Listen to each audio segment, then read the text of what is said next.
16, San Pablo no se refiere al Nuevo Testamento, se refiere al Antiguo Testamento.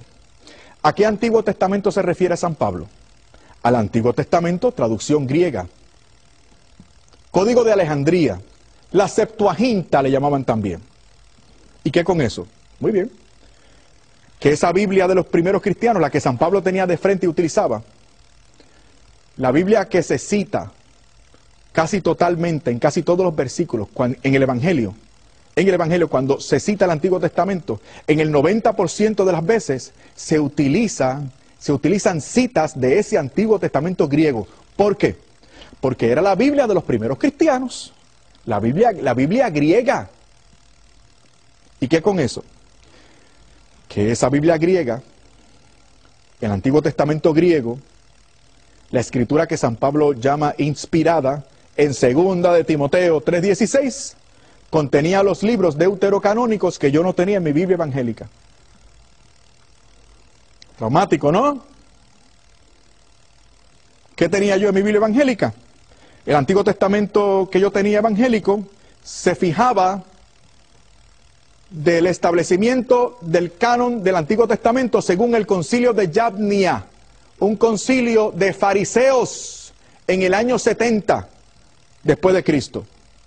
Escuchen bien, los evangélicos se dejan llevar por el concilio de Yabnia cuando hablan o cuando defienden su canon del Antiguo Testamento. Dicen, como los judíos en Yabnia sacaron los deuterocanónicos, pues nosotros por eso no los tenemos, porque es un concilio de judíos.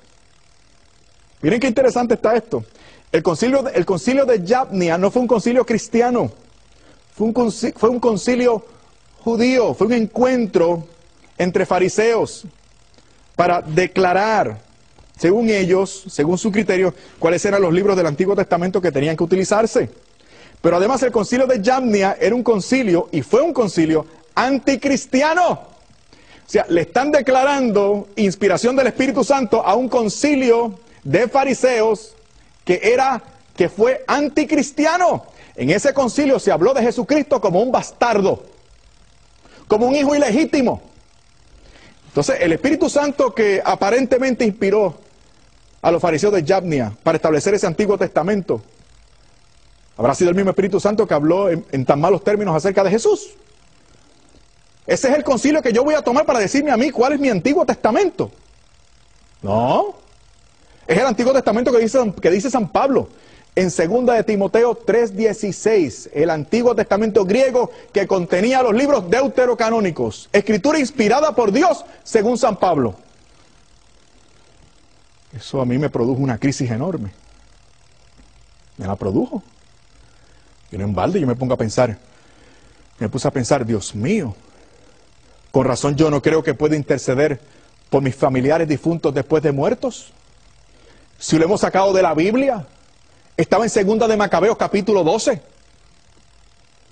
Con razón yo no creo que pueda gozar del favor de la intercesión de los ángeles y los santos. Si lo hemos sacado de la Biblia, estaba en 2 de Macabeos capítulo 15 y Tobías 12:12. Además de Jeremías 15:1, por supuesto, y otros pasajes más.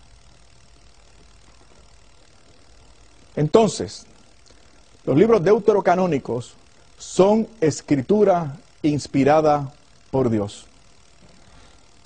¿Por qué los sacaron?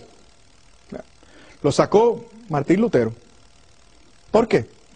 Porque Martín Lutero no tenía el criterio apostólico, porque se fue de la comunión de la iglesia. Yo no sé si estaba bien o mal intencionado, eso no es mi problema, a mí no me toca juzgar. Yo no soy Dios. No, Dios me libre. Allá él con Dios. Pero aunque haya estado bien intencionado, metió la pata, porque no tenía ese criterio de autoridad. ¿Cuál fue su criterio de autoridad? El criterio de autoridad de él fue él mismo. Él dijo, aquí el Espíritu Santo me reveló que toda la Biblia hay que interpretarla y abordarla según mi idea de la justificación por la fe. Una justificación por la fe que ya habíamos dicho, se le fue añadida la palabra sola al margen de la Biblia, que el doctor Lutero utilizaba para estudiar. Le añadió, el justo vivirá por la fe, y le añadió, sola.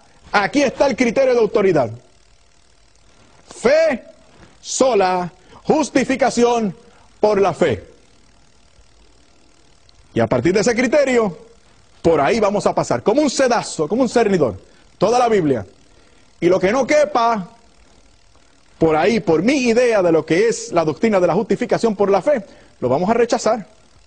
El primer obstáculo fueron esos 7 libros, los deuterocanónicos, y se les llamó los libros apócrifos, y eso despectivamente.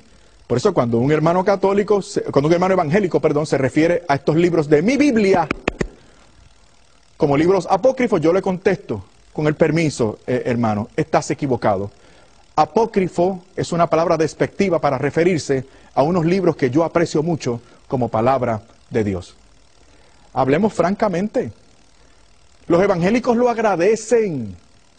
Los evangélicos respetan a los católicos bien formados que no temen compartir su fe. Los respetan. Y de esa manera podremos recibir el beneficio de estar acompañados en esta iglesia por alguno de ellos. Pero es necesario que nos quitemos el miedo y hablemos con confianza, porque el que está con nosotros es mayor que el que está en el mundo. Ojalá podamos volver a vernos en el siguiente programa.